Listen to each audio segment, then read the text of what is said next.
क्रोध ना किया करो बात बात पे। छोटी छोटी बातों में आप गुस्सा करते हैं और कई बार गुस्से के चक्कर में आप अपने रिश्तों को बिगाड़ लेते हैं। एक राजा था, उस राजा के दरबार में एक बहुत बड़ा जौहरी आया। ध्यान से सुनना मेरी मां। उसके दरबार में एक जौहरी आया और दो बड़े बड़े हीरे लेकर आया।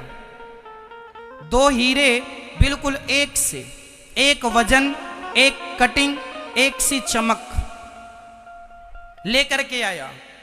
जौहरी ने दोनों हीरों को रखा और राजा से कहा कि यदि आपका जौहरी इन दोनों हीरों में से असली हीरे को पहचान लेगा, क्योंकि ये दोनों में से एक असली है और एक नकली है, जो असली हीरे को पहचान लेगा मैं ये पूरा असली हीरा आपको गिफ्ट कर दूंगा, और यदि नहीं पहचान सका तो हीरे जितना कीमती है उतना धन आपको मुझे देना पड़ेगा। राजा को शर्त मंजूर हो गई कि भाई जौहरी के लिए हीरे को पहचानना कोई बड़ी बात। राजा ने तय किया। सर्दियों का मौसम था, सभा धूप में लगी थी। धूप में दोनों हीरों को रखा गया। बड़े बड़े राजा के 10 जौहरी आए, पर वो 10 की 10 हीरे, एक सा हीरा, एक कटिंग, एक सी चमक, सारे जौहरी फेल होते गए। कैसे पहचाने कि असली कौन नकली कौन? 10 जौहरी फेल हो गए, असली हीरे को ना पहचान पाए। अब तो राजा शर्त हार गए। राजा को बड़ा बुरा लगा कि राम राम मेरे 10 जौहरी फेल हो गए। तभी पीछे से एक अंधा आदमी आया। अंधा बोला, राजा साहब हमें एक मौका दो, हम असली हीरा पहचान सकते हैं। राजा बोले, क्यों हंसी उड़वाता है? जिनकी आंखें थीं, जो पढ़े लिखे थे, जौहरी थे, वो तो पहचान ना पाए कि असली और नकली में अंतर क्या है। तुम तो अंधे हो। कहा, महाराज मौका तो दो। उस अंधे ने दोनों हीरों को उठाया और उठाकर बड़ी आसानी से बोला, महाराज ये असली है, ये नकली है। सब दंग रह गए। जिसका हीरा था वो तो जानता था, अब तो चक्कर में पड़ गया। भाई आप अंधे हो, आपको कैसे पता कि असली हीरा कौन है, नकली हीरा कौन है? दोनों एक से दिखते हैं। उस अंधे ने कहा, ये दोनों हीरे धूप में रखे थे और धूप में जो गर्म हो गया वो पत्थर था, नकली था, और जो धूप में भी ठंडा बना रहा वही असली हीरा है। जो धूप में ठंडा रहा वो क्या है? जो धूप में ठंडा रहा वो क्या है? बस मेरी माँ, जो बात बात में गर्म हो जाए ये सब पत्थर हैं, और जो विषम परिस्थितियों में भी अपने दिमाग को ठंडा रखते हैं वही हीरा है, वही असली हीरे हैं। अब आप बताओ कि आप में से कितने हीरे हैं और कितने पत्थर हैं? अपना मूल्यांकन खुद कीजिए। बताइए, बात बात में गुस्सा किसे आता है?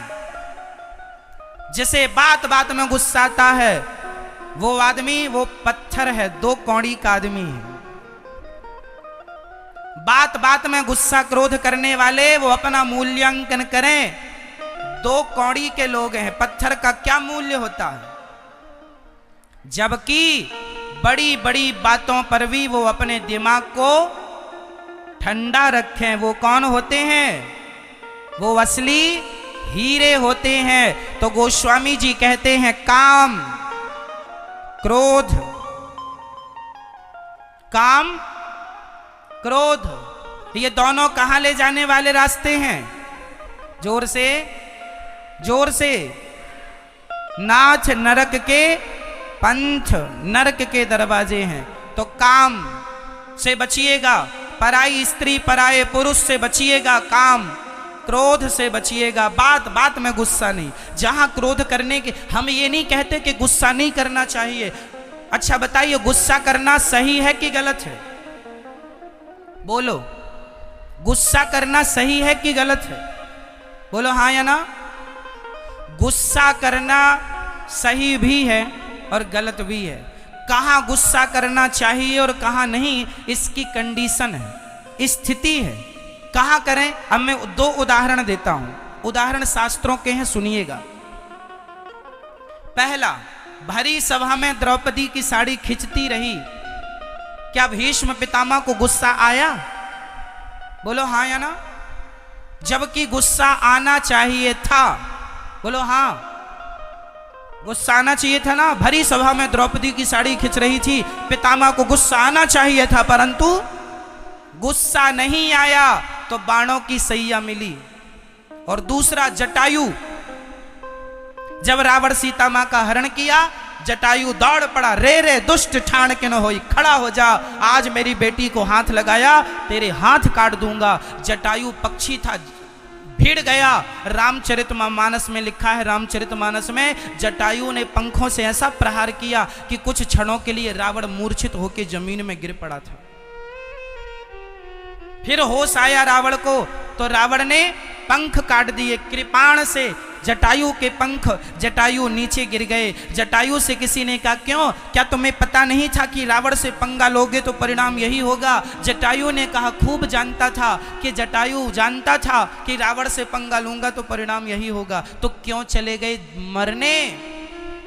जटायु ने कहा कि मैं भीष्म पितामह, मैं वो नहीं हूं कि मेरी आंखों के सामने एक नारी की लाज लुटती रहे और मैं तमाशा देखता रहूं। अरे मैं मर गया, भले मर गया, पर मैं मरूंगा तो गर्व से मरूंगा कि कम से कम मैंने किसी की रक्षा के लिए पक्षी होकर भी अपने पंख तो बढ़ाए। हाथ पर हाथ रख के बैठकर तमाशा देखने से अच्छा है धर्म के लिए मर जाओ, धर्म के लिए मर जाओ। जटायु ने कहा, तुम कैसे जाओगे राम के पास? जटायु ने कहा, जब तक पंख थे तो जिम्मेदारी मेरी थी राम के पास जाने की, अब तो पंख नहीं है, अब जिम्मेदारी राम की है मेरे पास आने की। और राम जी ने वो जिम्मेदारी निभाई। जटायु राम के पास नहीं गए, बल्कि राम स्वयं क्यों गए? क्योंकि जटायु ने गुस्सा किया था, क्रोध किया था। क्रोध करने से भी भगवान मिल जाएंगे, परंतु क्रोध सही जगह पर होना चाहिए। बोलो हाँ या ना? क्रोध करने से भगवान मिल जाएंगे। किसे मिले? कोई आपसे सवाल करे कि क्रोध करने से भी भगवान मिलते हैं? हाँ, जटायु को मिले हैं, परंतु क्रोध सही जगह पर, धर्म की रक्षा के लिए क्रोध हो, समाज की रक्षा के लिए क्रोध हो, तो क्रोध करने से भगवान, और क्रोध ना करने से बाणों की सैया मिली है पितामह भीष्म को। तो बताइए, क्रोध करना सही है कि गलत? सही स्थान पर, सही जगह पर करना सही है, और गलत जगह पर करना गलत है। आप अपनी मां पर, अपने पिता पर, अपनी पत्नी पर, अपने बच्चों पर गुस्सा करेंगे, ये सारा गुस्सा गलत है। यदि जरूरत है तो उचित गुस्सा कीजिए, बात बात पे नहीं कि गुस्सा नाक पे ही रखा रहे। इसलिए हीरा बनिए, पत्थर नहीं। क्या बनना है?